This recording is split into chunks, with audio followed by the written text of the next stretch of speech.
सर्वमङ्गलस्वरूपिणे देवी दुर्गाम्बिकायै मङ्गलम्।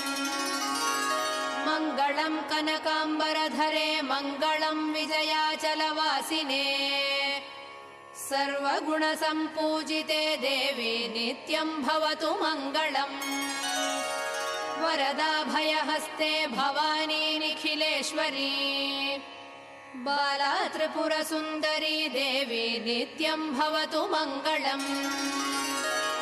शुभमङ्गलदायिनी शिवे सौभाग्यदायिने।